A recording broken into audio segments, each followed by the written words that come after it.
आइए बच्चों, आज के इस क्लास में हम बिहार बोर्ड क्लास 12 उर्दू का एक बहुत ही इंपॉर्टेंट चैप्टर जिसका नाम है टोबा टेक सिंह, उसको हम पढ़कर समझेंगे। बच्चों, इसके पिछले वाले वीडियो में मैंने आपको समझाया कि टोबा टेक सिंह चैप्टर का टाइटल क्यों दिया गया और सआदत हसन मंटू के बारे में मैंने आपको पढ़ाकर समझा दिया। आज के इस वीडियो में हम उससे आगे पढ़ेंगे। बच्चों, मैं बार बार बोल रहा हूँ, यह चैप्टर एग्जाम के पॉइंट ऑफ व्यू से बहुत ही ज़्यादा इंपॉर्टेंट है, इसलिए मैं जो कहानी आपको सुना रहा हूँ सिर्फ आपको सुन लीजिए, सिर्फ आप उसको सुन लीजिए। ऐसे आपके माइंड में पिक्चर एकदम क्लियर हो जाएगा। आप फिल्म देखते हैं तो कैसे आपके मन में आपके दिमाग में फिल्म याद हो जाता है, उसी तरह बच्चों इस चैप्टर को आप समझ लीजिए। कितना भी अंदर से ऑब्जेक्टिव आएगा बच्चों, आप उसको बना लीजिएगा, ये मेरा गारंटी है। तो आइए हम शुरू करते हैं। इसका नाम बिशन सिंह था, मगर सब इसे टोबा टेक सिंह कहते थे। बच्चों, टोबा टेक सिंह का असल नाम बिशन सिंह था। टोबा टेक सिंह इसे लोग इसलिए बोलते थे, इसलिए क्योंकि यह टोबा टेक सिंह का रहने वाला था। टोबा टेक सिंह एक जगह का नाम है, वहाँ का यह रहने वाला था, इसलिए सभी लोग इसे बिशन सिंह कहते थे। उसी तरह बच्चों, जैसे आपका कोई अगर दोस्त है और अगर वह पटना का रहने वाला है तो आप लोग उसे बोलते हैं ए पटना वाला। मतलब उसी प्रकार यह टोबा टेक सिंह का रहने वाला था, इसलिए सब इसे टोबा टेक सिंह कहते थे, लेकिन असल नाम इसका बिशन सिंह था। एग्जाम में आता है कि टोबा टेक सिंह का असल नाम क्या था, तो बिशन सिंह। आइए हम आगे बढ़ते हैं। इसको यह कतई मालूम नहीं था। बच्चों, पंजाब में कतई का मतलब होता है, पंजाब के लोग जो पंजाबी हैं वो बोलते हैं कतई। कतई मतलब बिल्कुल नहीं, कतई तुम बहुत बेवकूफ़ आदमी हो, बिल्कुल तुम बेवकूफ़ आदमी हो। इसको यह कतई मालूम नहीं था कि दिन कौन सा है, महीना कौन सा है, या कितने साल बीत चुके। हाँ बच्चों, पागल है, कैसे पता रहेगा। इसलिए इसको दिन महीना साल पता नहीं रहता था कि कौन सा दिन, कौन सा महीना, कौन सा साल चल रहा है। लेकिन हर महीने जब इसके अजीजो अकारीब इससे मिलने के लिए आते थे तो उसे अपने आप पता चल जाता था। बच्चों, इसे पता नहीं रहता था कि दिन महीना साल कौन सा है, लेकिन हर महीने इसके अजीजो अकारीब का मतलब है बच्चों इसके रिश्तेदार, इसके अपने, जब इससे मिलने के लिए जेल में आते थे तो इसे अपने आप पता चल जाता था, इसे आभास हो जाता था। उसी तरह बच्चों, आपके घर भी अगर कोई मेहमान आने वाला होता है तो आपकी मम्मी कहती हैं कि शायद कोई आने वाला है, उनको आभास हो जाता है। उसी तरह इसको आभास हो जाता था कि कोई मुझसे मिलने के लिए आ रहा है। चुनांचा वह दफादार से कहता कि इसकी मुलाकात आ रही है। इसलिए बच्चों, दफादार का मतलब होता है पहरेदार। वह पहरेदार से कहता कि मेरी मुलाकात आ रही है, मुझसे कोई मिलने के लिए आ रहा है। उस दिन अच्छी तरह नहाता, बदन पर खूब साबुन घिसता और सर में तेल लगाकर कंघा करता था। बच्चों, ऐसे तो वह नहाता नहीं था, बिशन सिंह, टोबा टेक सिंह ऐसे तो वह नहाता नहीं था, लेकिन जब उसे आभास होता था कि मुझसे कोई मिलने के लिए आ रहा है तो वह अच्छी तरह नहाता, बदन पर खूब साबुन घिसता और सर में तेल लगाकर कंघा करता था। हाँ बच्चों, आप भी कहीं जाते हैं तो अच्छे तरीके से नहाकर, अच्छे कपड़े पहनकर, सज धज कर जाते हैं। उसी तरह बच्चों, पागल है, भावनाएं तो मर नहीं न गई हैं, भावनाएं पागल नहीं हो गई हैं। भावना है, इंसान तो बच्चों भावनाओं का पुतला है। पागल हो गया तो क्या हुआ, भावनाएं अभी हैं। तो इसको भी मतलब लगता था कि मुझसे मिलने के लिए जो आ रहे हैं मैं भी उनके सामने अच्छे से जाऊं, अच्छा कपड़ा पहनकर जाऊं। कंघा करता, अपने कपड़े जो कभी इस्तेमाल नहीं करता था निकलवा के पहनता और यूं सज बनकर मिलने वालों के पास जाता। हाँ बच्चों, मतलब हर किसी की मतलब ये चाहत रहती है कि मैं कहीं जाऊं या मुझसे कोई मिलने के लिए आए तो मैं अच्छे कपड़े पहना रहूं और मतलब साफ सुथरा मैं रहूं। तो इसको भी वो थी, इसके अंदर भी भावनाएं थी। मिलने वालों के पास जाता, वह इससे कुछ पूछते तो वह खामोश रहता। कभी कभार ऊपर दी गुड़गुड़ दी एंकस दी वे दुनिया दी मूंग दी दाल ऑफ दी लालटेन कह देता था। जो इससे मिलने के लिए इसके रिश्तेदार आते थे तो इससे बात करना चाहते थे, इससे बोलते थे तो ये कुछ बोलता नहीं था, सिर्फ एक ही बात बोलता था, ऊपर दी गुड़गुड़ दी ऑफ दी लालटेन कह देता था। आगे बढ़िए। इसकी एक लड़की थी जो हर महीने एक उंगली बढ़ती थी, 15 वर्षों में जवान हो गई थी। बच्चों, टोबा टेक सिंह, बिशन सिंह की एक लड़की थी जो हर महीने एक उंगली बढ़ती थी। एक उंगली का मतलब यहाँ पर बच्चों ये मत समझिएगा कि एक उंगली नहीं, ये मुहावरा, इसका मतलब ये है कि वो बहुत लंबी थी, मतलब बहुत लंबी थी। पंजाबी बच्चों ऐसे भी बहुत ज़्यादा लंबे होते हैं। इसकी एक लड़की थी जो हर महीने एक उंगली बढ़ती थी, 15 वर्षों में वो जवान हो गई थी। मतलब आप लोग बच्चों सुने भी होंगे कि लड़कियाँ लड़कों के मुकाबले में जल्द ही बालिग हो जाती हैं, जल्द ही जवान हो जाती हैं। तो वही कह रहा है कि 15 वर्षों में वो जवान हो गई थी और वो बहुत लंबी थी, रोज़ एक उंगली बढ़ती थी। बिशन सिंह इसको पहचानता ही नहीं था। हाँ बच्चों, पागल है, कैसे पहचानेगा, अपनी बेटी को यह पहचानता नहीं था। वह बच्ची थी, जब भी अपने बाप को देखकर रोती थी। जवान हुई तब भी उसकी आंखों से आंसू बहते थे। हाँ बच्चों, मतलब जब वो बच्ची थी तो इसका जो बाप था टोबा टेक सिंह पहचानता नहीं था, तो जब वो जवान हुई तब भी वो रोएगी। हाँ बच्चों, रोएगी। अगर किसी बच्चे के सर से उसके बाप का साया हट जाए तो वह बच्चा बिना जड़ का पौधा हो जाता है। बिना जड़ का पौधा। एक बच्चे की ज़िंदगी में बाप का रोल बच्चों उसी प्रकार है जिस तरह आपके घर की छत है। जिस तरह आपके घर की छत आपको सर्दी गर्मी बरसात से बचा कर रखता है, उसी तरह आपका जो पिताजी, आपके जो पिताजी हैं, आपको हर मुसीबत, हर बला, हर तकलीफ से बचा कर रखते हैं और आपके सामने एक चट्टान बनकर खड़े रहते हैं कि मेरे बच्चों पर कोई आँच ना आए। कुछ भी बात होता है बच्चों तो आप कहते हैं कि मेरे पापा देख लेंगे। तो बच्चों जिस बच्चे के सर से बाप का साया हट जाता है बच्चों, वो बच्चा बहुत ही कम उम्र में, जिस उम्र में बाकी बच्चे खेलते हैं उस उम्र में वो बालिग हो जाता है और अपने घर की जिम्मेवारी को ले लेता है। अब बच्चों घर की जिम्मेवारी उसी प्रकार है जिस तरह आपके हाथ पर हाथी का पाँव, अब समझ लीजिए हाथी का पाँव कितना भारी होता है बच्चों, उसी तरह घर की जिम्मेवारी होती है और आपके पिताजी लेकर ढोते हैं। बच्चों आप पढ़ पा रहे हैं और मैं आपको पढ़ा पा रहा हूं, आप कुर्सी पर बैठकर मेरे वीडियोज़ को देख रहे हैं, ताकि इसलिए क्योंकि आपके पिताजी कमा रहे हैं और आप शांति से पढ़ रहे हैं। और बच्चों आपको कमाना पड़े तो आपको बच्चों यह नसीब नहीं होगा। इसलिए बच्चों जो समय है उसको पूरा यूटिलाइज कीजिए और जी जान लगाकर पढ़िए। बहरहाल समझिए, इसकी एक लड़की थी जो हर महीने 1 अंगुली बढ़ती थी, 15 वर्षों में जवान हो गई थी। बिशन सिंह इसको पहचानता नहीं था। वो बच्ची थी जब भी अपने बाप को देख कर रोती थी, जवान हुई तब भी उसकी आंखों से आंसू बहते थे। पाकिस्तान और हिंदुस्तान का किस्सा शुरू हुआ तो उसने दूसरे पागलों से पूछना शुरू किया कि टोबा टेक सिंह कहाँ है। बच्चों वह उसको सिर्फ एक ही सुर था, वो हमेशा सबसे पूछता था, बाकी सब पागलों से पूछता था कि टोबा टेक सिंह कहाँ है, क्योंकि वह वहाँ का रहने वाला था। जब इत्मीनान बख्श का मतलब होता है जो सेटिस्फाइड आंसर, उचित जवाब को हम उर्दू में इत्मीनान बख्श बोलते हैं, इत्मीनान बख्श जवाब ना मिला तो उसकी कुरेद दिन ब दिन बढ़ती गई। हाँ बच्चों, जब उसे कोई नहीं बताता था कि टोबा टेक सिंह कहाँ है तो दिन ब दिन उसके अंदर की जो कुरेद है, कुरेद का मतलब अंदर का जो उसका सवाल पूछने का जो हिम्मत है और ज़्यादा वो बढ़ने लगा, उसकी चुल और मचने लगी और वह हड़बड़ाने लगा। कुरेद दिन ब दिन बढ़ती गई। अब मुलाकात भी नहीं आती थी। पहले तो उसे अपने आप पता चल जाता था कि मिलने वाले आ रहे हैं, पर अब जैसे इसके दिल की आवाज़ भी बंद हो गई थी जो उसे उनकी आमद की खबर दे दिया करती थी। बच्चों जब हिंदुस्तान पाकिस्तान का बात शुरू हुआ कि पाकिस्तान बंटने वाला है, तो अब इससे मिलने के लिए जो इसके अपने थे, जो इसके रिश्तेदार थे, आते नहीं थे। तो इसको भी अब आभास नहीं होता था, इसको भी नहीं लगता था कि अब मुझसे कोई मिलने के लिए आएगा। उसकी दिल की जो आवाज़ थी वो बंद हो गई थी और जो दिल की आवाज़ जो उसे खबर देती थी, जो उसे आभास कराती थी कि मुझसे कोई मिलने के लिए आ रहा है, अब उसके मन में ऐसा कुछ भी नहीं होता था। वो जानता था कि अब मुझसे कोई मिलने के लिए नहीं आएगा। बच्चों मुसीबत में तो हर कोई साथ छोड़ देता है, तो उसकी बड़ी ख्वाहिश थी। बच्चों ख्वाहिश नहीं होता है बच्चों, ख्वाहिश। वाओ यहाँ पर मादुला है, वाव मादुला ग्रामर है, समझिए। वाव मादुला एग्जाम में आता है। वाव मादुला वह वाव है जिसे लिखा जाएगा, पढ़ा नहीं जाएगा। उसी तरह जिस तरह KNOW के लिखा जाएगा, पढ़ा नहीं जाएगा। नो पढ़ते हैं, कि नो पढ़ते हैं नहीं, नो पढ़ते हैं तो के साइलेंट रहता है। उसी तरह बच्चों यहाँ पर वाव जो है ना, वाव साइलेंट रहता है। ख्वाहिश होती है बच्चों, ख्वाहिश नहीं ख्वाहिश। ख्वाजा नहीं खाजा, ख्वाब नहीं ख्वाब। तो उसी तरह वाव मादुला लिखा जाएगा लेकिन पढ़ा नहीं जाएगा। उसकी बड़ी ख्वाहिश थी कि वह लोग आएँ जो उससे हमदर्दी का इजहार करते थे और इसके लिए फल मिठाइयाँ और कपड़े लाते थे। हाँ बच्चों, जो टोबा टेक सिंह था, जो बिशन सिंह था, उसकी ख्वाहिश थी कि उसकी तमन्ना थी दिल की कि मुझसे मिलने के लिए लोग आए, जो मुझसे मिलने के लिए मेरे अपने आते थे वो मुझसे आए, क्योंकि इसके लिए वह फल मिठाइयाँ और कपड़े लाते थे जिससे वो बहुत खुश होता था। तो उसकी ख्वाहिश थी वो अगर उनसे पूछता कि टोबा टेक सिंह कहाँ है तो वह यकीनन उसे बता देते कि पाकिस्तान में है या हिंदुस्तान में, क्योंकि इसका ख्याल था कि वो टोबा टेक सिंह ही से आते हैं जहां उसकी ज़मीनें हैं। बच्चों ये सोच रहा है ना कि अगर मुझसे मिलने के लिए अपने आते तो मैं अगर उनसे पूछता कि टोबा टेक सिंह कहाँ है तो वो मुझे ज़रूर बता देते, क्योंकि वो टोबा टेक सिंह जगह से ही आते हैं। ये लोग जो जेल में जो पागल थे वो तो इसको नहीं बता रहे थे, तो वो सोच रहा है कि वो तो मेरे अपने हैं, वो टोबा टेक सिंह ही से आते हैं तो वो मुझे जरूर बता देंगे। इसको बस एक ही सुर था कि टोबा टेक सिंह कहाँ है। पागल खाने में एक पागल ऐसा भी था जो खुद को खुदा कहता था। देख रहे हैं इसका स्वैग। एक पागल ऐसा था जो खुद को खुदा कहता था कि मैं खुदा हूँ, आई एम अ गॉड।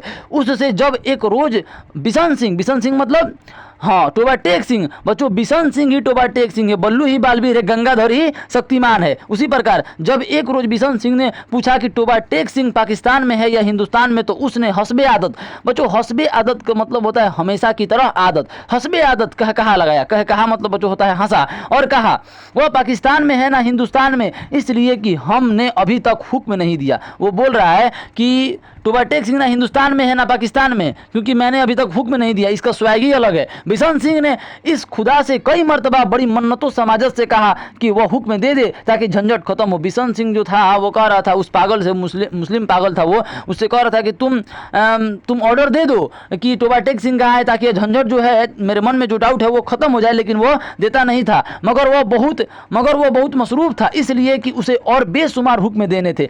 एक दिन तंग आकर वह उस पर बरस पड़ा और बच्चों वह जो था वो हुक्म नहीं देता था, कहता था कि मेरे पास बेशुमार हुक्म देने हैं, मैं बहुत बिजी हूँ, मैं ऐसे ऐसे हुक्म को नहीं देता हूँ। इसलिए जो टोबा टेक सिंह था उस पर गुस्सा करने लगा और उस पर बरस पड़ा का मतलब बच्चों उसको बोलने लगा। क्या बोलने लगा? ऊपर दी गुड़गुड़ दी एंकस दी वे दुनिया दी मूंग दी दाल ऑफ वाहे गुरु जी दा खालसा एंड वाहे गुरु जी की फतह। ये हमेशा बोलता था बच्चों। फतह का मतलब होता है बच्चों जीत। मैंने एग्ज़ाम को फतह कर लिया है, मैंने एग्ज़ाम को जीत लिया है। जो बोले सो निहाल सत श्री अकाल। बच्चों समझिए, जो सिख भाई लोग हैं वो बोलते हैं सत श्री अकाल। सत श्री अकाल का मतलब होता है बच्चों सच्चाई ही परमात्मा है। मतलब आप सच बोलें वही सबसे बड़ी, दुनिया में सबसे बड़ी चीज़ क्या है? सच्चाई। तो वो बोलते हैं सत श्री अकाल, मतलब सच्चाई ही परमात्मा है। और जो बोले सो निहाल, जो इस बात को बोलता है वह धन्य है। निहाल का मतलब धन्य है। जो बोले सो निहाल सत श्री अकाल, सच्चाई ही परमात्मा है, सिख भाई लोग बोलते हैं।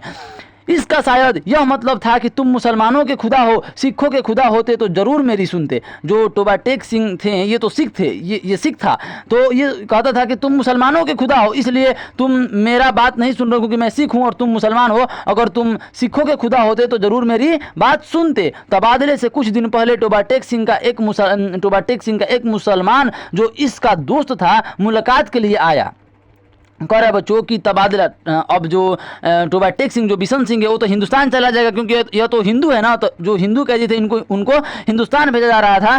तो टोबा टेक सिंह का ही एक था मुसलमान, इनका दोस्त था, तो वो इनसे मिलने के लिए आया। तबादले मतलब ट्रांसफ़र से पहले, हिंदुस्तान जाने से पहले मुलाकात के लिए आया। पहले वो कभी नहीं आया था, इसके पहले वो कभी नहीं आया था। जब बिशन सिंह ने उसे देखा तो एक तरफ हट गया और वापस जाने लगा। बिशन सिंह ने उस मुसलमान दोस्त को देखा, इसका दोस्त था, तो वो भागने लगा, मगर सिपाहियों ने उसे रोका।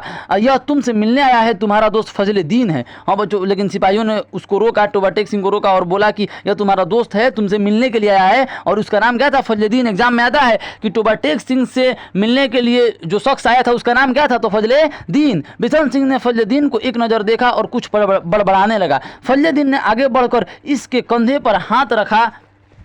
मैं बहुत दिनों से सोच रहा था कि तुमसे मिलूं, लेकिन फुर्सत ही ना मिलती थी। फजलुद्दीन बोला टोबा टेक सिंह से कि मैं तुमसे मिलने के लिए सोच रहा था, लेकिन मुझे समय ही नहीं मिलता था कि मैं तुमसे मिलूं। मुसीबत में हर कोई साथ छोड़ देता है बच्चों, वैसे भी मुसीबत में किसी के पास टाइम नहीं रहता है। ना मिली। तुम्हारे सब आदमी खैरियत से हिंदुस्तान चले गए थे, मुझसे जितनी मदद हो सकी मैंने की। तुम्हारी बेटी रूप कौर, वो अब बोला, जो फजलुद्दीन था वो तो मुसलमान है, वो इसलिए वो पाकिस्तान में रहेगा, तो वो बोला टोबा टेक सिंह से कि तुम्हारे जितने भी लोग थे, तुम्हारे जितने भी अपने थे, वो सभी हिंदुस्तान चले गए। तुम्हारी बेटी रूप कौर भी चली गई, तो मैंने मुझसे जितनी हो सकी मैंने उनकी मदद की वहाँ जाने के लिए। तुम्हारी बेटी रूप कौर, हाँ आता है बच्चों एग्जाम में कि टोबा टेक सिंह की बेटी का नाम क्या था? रूप कौर। बच्चों जो सिख लोग होते हैं ना, सिख लोग वो मतलब जो पुरुष हैं वो अपने नाम के आगे लगाते हैं सिंह। सिंह का मतलब बच्चों शेर, आप लोग परिभाषा पढ़े होंगे, सिंह का मतलब शेर। और लड़कियों के नाम के आगे बच्चों लगाते हैं कौर। कौर का मतलब होता है बच्चों शेरनी। आप लोग देखे होंगे जितने भी मतलब जो लड़कियां होती हैं और सिख होती हैं तो उनके नाम के आगे कौर लगा होता है, तो रूप कौर मतलब शेरनी, शेर से मिसाल दिया जाता है बच्चों उनको। वह कुछ कहते कहते रुक गया। कौन बच्चों? वही फजलुद्दीन। वह कहते कहते रुक गया। बिशन सिंह कुछ याद करने लगा। बेटी रूप कौर को फजलुद्दीन ने रुक कर कहा, हाँ वह भी ठीक ठाक है, उनके साथ ही चली गई, वो मतलब हिंदुस्तान चली गई। बिशन सिंह खामोश रहा। फजलुद्दीन ने कहना शुरू किया, उन्होंने मुझसे कहा था तुम्हारी खैर खैरियत पूछता रहूँ। जब वो लोग अब ये भी मतलब ये बिशन सिंह जो टोबा टेक सिंह है ये भी हिंदुस्तान चला जाएगा, तो इनके जो अपने थे वो बोले थे फजलुद्दीन से कि तुम अभी यहीं पर हो, इसलिए तुम टोबा टेक सिंह की खैरियत पूछते रहना कि वो कैसा है। अब मैंने सुना है कि तुम हिंदुस्तान जा रहे हो। हाँ अब तो हिंदुस्तान ये चला जाएगा। टोबा टेक सिंह, भाई बलेर सिंह और भाई वधावा सिंह से मेरा सलाम कहना। बच्चों ये जिन दो आदमी का आप नाम देख रहे हैं ये टोबा टेक सिंह के भाई थे, बलेर सिंह और भाई वधावा सिंह से मेरा सलाम कहना। कौन बोल रहा है? फजलुद्दीन। लेकिन ये इतना इंपॉर्टेंट नहीं है, आप इसको उतना ध्यान मत दीजिए, आता नहीं है। और बहन अमृत कौर से भी, और इनकी बहन का नाम क्या था? टोबा टेक सिंह की बहन का नाम क्या था? अमृत कौर। ये भी इंपॉर्टेंट नहीं है। भाई बलेर से कहना फजलुद्दीन राजी खुशी है, वह भूरी बहन से जो वह छोड़ गए थे उनमें से एक ने कट्टा दिया है, दूसरी के कट्टी हुई थी पर वह 6 दिन के होकर मर गई। बच्चों पंजाबी में जो सिख लोग होते हैं वो गाय के बछड़े को कट्टा बोलते हैं, तो वही कह रहा है कि एक ने कट्टा दिया था, दूसरा जो बछड़ा था वो मर गया। मुझे समझिए इसके माध्यम से सआदत हसन मंटू हमको क्या समझाना चाहते हैं। देखिए यहाँ पर लिखा है ना, भाई बलेर से कहना फजलुद्दीन राजी खुशी है, वह भूरी बहन से जो छोड़ गए थे। हाँ बच्चों, जो लोग एक जगह से दूसरी जगह जा रहे थे, मतलब यहाँ जो मुसलमान थे वो पाकिस्तान जा रहे थे और जो हिंदू थे वो हिंदुस्तान में आ रहे थे पाकिस्तान से, तो बच्चों जो लोग जहाँ पर रहते थे वहाँ की बहुत ज़्यादा सामान को छोड़ देते थे वहीं पर। उसी तरह बच्चों आप कहीं जाते हैं तो अपना घर का पूरा सामान लेकर थोड़ी ना जाते हैं, छोड़ भी देते हैं कुछ, तो उसी तरह बहुत ज़्यादा सामान वो छोड़ देते थे कि जो मतलब वहाँ का जो उनका आस पड़ोसी था उनको वो दे देते थे। तो जो पाकिस्तान से बिशन सिंह के जो रिश्तेदार आए थे हिंदुस्तान, वो अपनी गाय को छोड़ दिए थे। इसके माध्यम से ये सआदत हसन मंटू हमको बताना चाहते हैं कि बहुत से लोग बहुत सारा सामान छोड़ गए थे, बहुत सारा सामान वो छोड़ गए थे, जमीन जायदाद हर चीज़ वो छोड़ के यहाँ से चले गए थे। कितना हानि हुआ होगा बच्चों। कट्टा दिया, दूसरी की कट्टी हुई पर वह 6 दिन के होकर मर गई, और मेरे लायक जो खिदमत हो कहना मैं हर वक्त तैयार हूँ, और यह तुम्हारे लिए थोड़े से मरुंडे लाया। बच्चों मरुंडे होता है बैर के जैसा मीठा फल होता है, उसको हम मरुंडे बोलते हैं पंजाब में। बिशन सिंह ने मरुंडे की पोटली लेकर पास खड़े सिपाही के हवाले कर दी और फजलुद्दीन से पूछा टोबा टेक सिंह कहाँ है। उसका बस एक ही सुर था कि टोबा टेक सिंह कहाँ है, वो जानना चाहता था। वो किससे पूछा? फजलुद्दीन से। फजलुद्दीन ने कदरे हैरत, बच्चों कदरे हैरत का मतलब होता है थोड़े से हैरत से, थोड़े से आश्चर्यचकित होकर, थोड़ा सा, कदरे मतलब थोड़ा सा, थोड़े से हैरान होकर पूछा, कहाँ है? यह वही है जहाँ था। फजलुद्दीन बोला कि टोबा टेक सिंह जहाँ था वही है। बिशन सिंह ने फिर पूछा पाकिस्तान में या हिंदुस्तान में? हिंदुस्तान में नहीं पाकिस्तान में। फजलुद्दीन बौखला गया, एक ही बात को बार बार पूछ रहा था टोबा टेक सिंह फजलुद्दीन से, तो फजलुद्दीन बौखला गया, मतलब गुस्सा करने लगा। बिशन सिंह बड़बड़ाता हुआ चला गया, ऊपर दी गुड़गुड़ दी एंकस दी वे दुनिया दी मूंग दी दाल ऑफ दी पाकिस्तान एंड हिंदुस्तान ऑफ दी दरफ्टे मुंह। वो हमेशा ये बात बोलता था। तबादले की तैयारियां मुकम्मल हो चुकी थी। हाँ बच्चों, जितना भी डॉक्यूमेंटेशन का काम था, तबादला मतलब लिखा पढ़ी का काम होगा ना कि किनको पाकिस्तान भेजना है, किनको हिंदुस्तान में भेजना है, तो तबादले के मतलब ट्रांसफ़र की जितनी भी तैयारियां थी वो मुकम्मल का मतलब होता है बच्चों पूरा हो जाना, मुकम्मल हो चुकी थी। इधर से उधर और उधर से इधर आने वाले पागलों की फहरिस्त। बच्चों फहरिस्त का मतलब होता है सूची, मतलब जैसे मैं लड़कियों की फहरिस्त है, लड़कियों की सूची, सामान की फहरिस्त, सामान की सूची, तो फहरिस्त का मतलब सूची, लिस्ट। इधर आने वाले पागलों की फहरिस्तें बन गई थी, सूची बन गई थी कि किसको कहाँ भेजना है। और तबादले मतलब ट्रांसफ़र का दिन भी मुकर्रर हो चुका था, मतलब जो दिन था जो तय हो चुका था, मुकर्रर का मतलब फिक्स हो जाना, दिन को फिक्स कर देना। सख्त सर्दियाँ थी, जाड़ा मतलब ठंड बहुत थी। जब लाहौर के पागल खाने में हिंदू सिख पागलों से भरी लॉरियाँ, बच्चों लॉरिया का मतलब गाड़ी, पुलिस के मुहाफिज दस्ते के साथ रवाना हुई। बच्चों जो जितने भी लाहौर में पागल थे उनको मतलब तो हिंदू थे जो, उनको तो हिंदुस्तान भेजना था, तो गाड़ी में भर कर उनको मुहाफिज दस्ते। बच्चों मुहाफिज का मतलब, दस्ते का मतलब सुरक्षित हाथ, तो मुहाफिज मतलब सुरक्षित, और दस्त का मतलब हाथ, सुरक्षित हाथ मतलब पुलिस की हिफाजत में वो रवाना हो गई। पागल भी थे और पुलिस भी थे उनकी देख रेख करने के लिए। मुतअल्लिका अफसर भी हमरा थे और कुछ अफसर भी उसमें थे, हमरा मतलब उनके साथ आ रहे थे। वाहेगा के बॉर्डर पर तरफीन के सुप्रिटेंडेंट, बच्चों सुप्रिटेंडेंट का मतलब होता है एसपी, आप लोग सुने हैं ना, सुप्रिटेंडेंट ऑफ पुलिस, एक दूसरे से मिले और इब्तिदाई कार्रवाई खत्म होने के बाद तबादला शुरू हो गया, जो रात भर जारी रहा। बच्चों रात भर पागलों को इधर से उधर भेजा जाने लगा। इब्तिदाई का मतलब होता है बच्चों शुरुआती कार्रवाई खत्म हुई, जितना भी डॉक्यूमेंटेशन का काम था वो खत्म हो गया, सिग्नेचर खत्म हो गया और पागलों को इधर से उधर भेजा जाने लगा। पागलों को लॉरियों से निकालना और उनको दूसरे अफसरों के हवाले करना बड़ा कठिन काम था। हाँ बच्चों, मतलब पागल, उनका दिमागी संतुलन ठीक नहीं है, तो उनको मतलब पकड़ना, एक जगह से दूसरी जगह भेजना बहुत ही कठिन काम था। वो इधर उधर भाग रहे थे। बाज तो बाहर निकलते ही नहीं थे। कितने बहुत सारे लोग थे जो मतलब बहुत से पागल थे जो नहीं निकलते थे गाड़ियों से बाहर, वो सोचते थे कि हमको मार दिया जाएगा। जो निकलने पर रजामंद थे, रजामंद मतलब राजी होना, मान लेना, निकलने पर रजामंद होते थे, उनको संभालना मुश्किल हो जाता था क्योंकि इधर उधर भाग उठते थे। जो नंगे थे उनको कपड़े पहनाए जाते थे, वो फाड़ कर अपने तन से जुदा कर देते थे। कोई गालियां बक रहा था, कोई गा रहा है, आपस में लड़ झगड़ झगड़ रहे हैं, रो रहे हैं, बिलक रहे हैं। बच्चों सुनिए, इस बात को आप ध्यान से सुनिए। इसके माध्यम से सआदत हसन मंटू हमको ये कहना चाहते थे कि देखिए यहाँ पर पढ़िए, कोई गालियाँ बक रहा है, कोई गा रहा है, आपस में लड़ रहे हैं, झगड़ रहे हैं, रो रहे हैं, बिलक रहे हैं। बहुत से बच्चों लोग जो थे ना वो जाना नहीं चाहते थे। वो पार्टीशियन, वो मतलब जो हम लोग का जो हिंदुस्तान पाकिस्तान बट गया था, वो पार्टीशियन को वो मतलब सपोर्ट नहीं करते थे। वो चाहते थे कि सब कोई मिलजुल कर रहे, यह क्या बांटना है, पाकिस्तान को क्या अलग करना है, हिंदुस्तान को क्या अलग करना है। लेकिन मतलब जो पढ़े लिखे लोग थे वो तो बांट दिए थे, तो वो तो जा तो रहे थे लेकिन रो कर, बच्चों बिलक कर। उसी तरह आप जहाँ पर रहते हैं वहाँ से लोगों को आपको मोहब्बत हो जाती है, और आप जब उस जगह को छोड़कर जाते हैं तो बच्चों आपकी आंख से आंसू आ जाता है।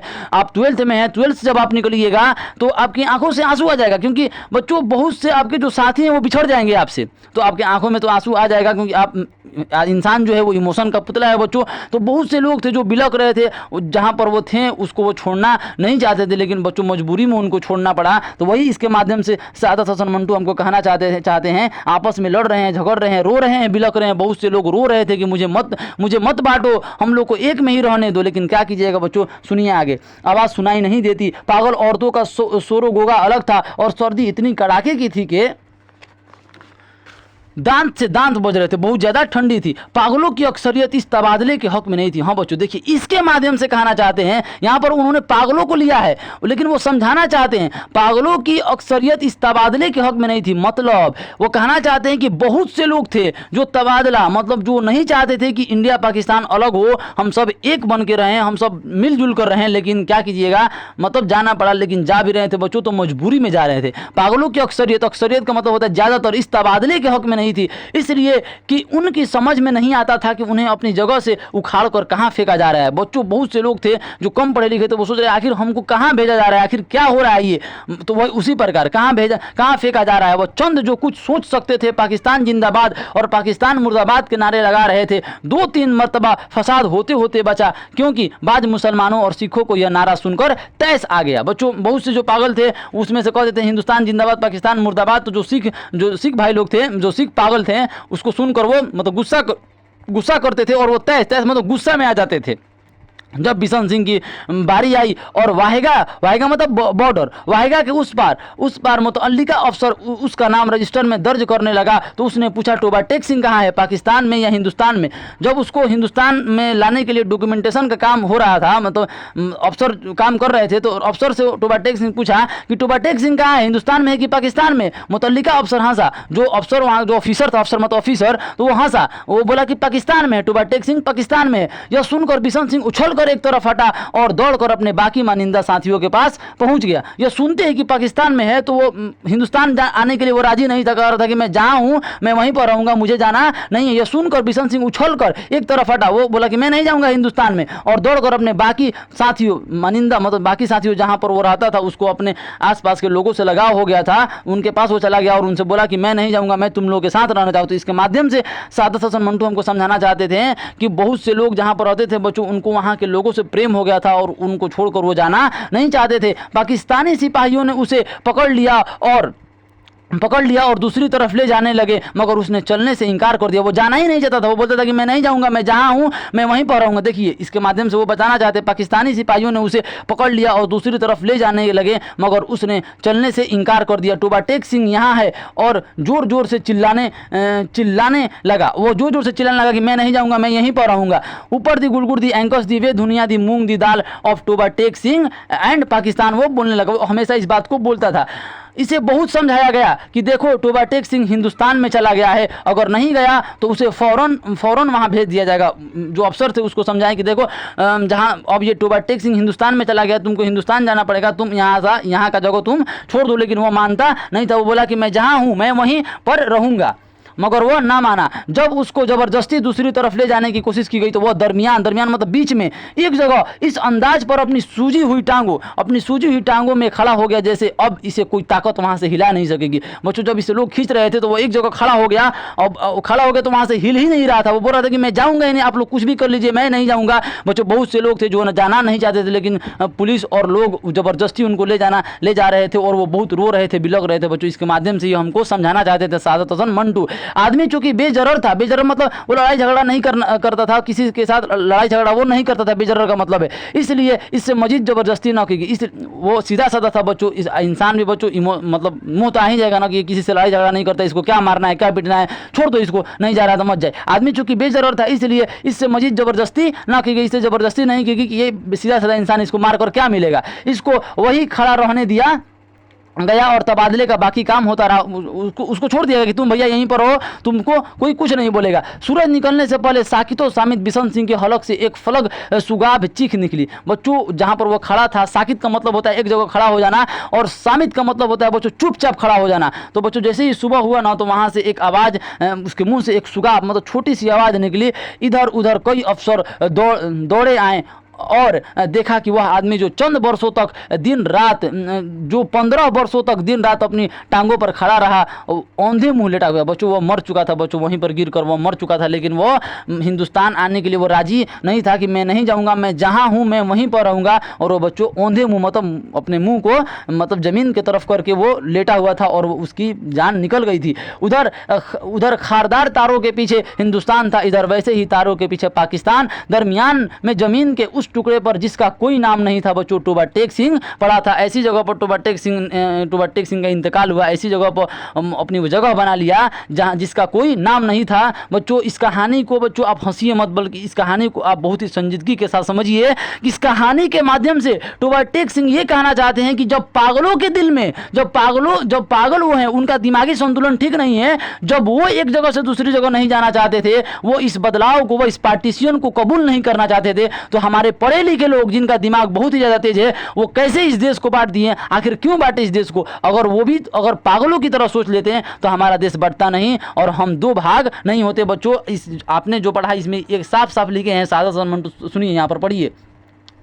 यहाँ पर क्या हमारी सियासी दानिश्वरों के जहन में पागलों जैसा कोई ख्याल पैदा नहीं हुआ? इसके माध्यम से वो बताना चाहते हैं कि जो पढ़े लिखे लोग थे, क्या उनके मन में ऐसा नहीं आया कि जिस अगर ये पागल है, ये मतलब उतना पढ़े लिखे नहीं, इनका दिमागी संतुलन ठीक नहीं है, लेकिन फिर भी ये जाना नहीं चाहते थे, अपनी जगह को छोड़ना नहीं चाहते थे। आखिर हमारे पढ़े लिखे लोगों ने ऐसा क्यों किया, मोहम्मद अली जिन्ना ने ऐसा क्यों किया? इसके माध्यम से वो हमको बताना चाहते हैं। सादा सा मंटू आज के इस वीडियो में बच्चों हम इतना ही रहने देते हैं। अगले वीडियो में मैं इसके मोस्ट इंपॉर्टेंट प्रश्नों को करवा दूंगा। उम्मीद करते हैं बच्चों कि आपको ये वीडियो अच्छे तरीके से समझ में आया होगा। धन्यवाद।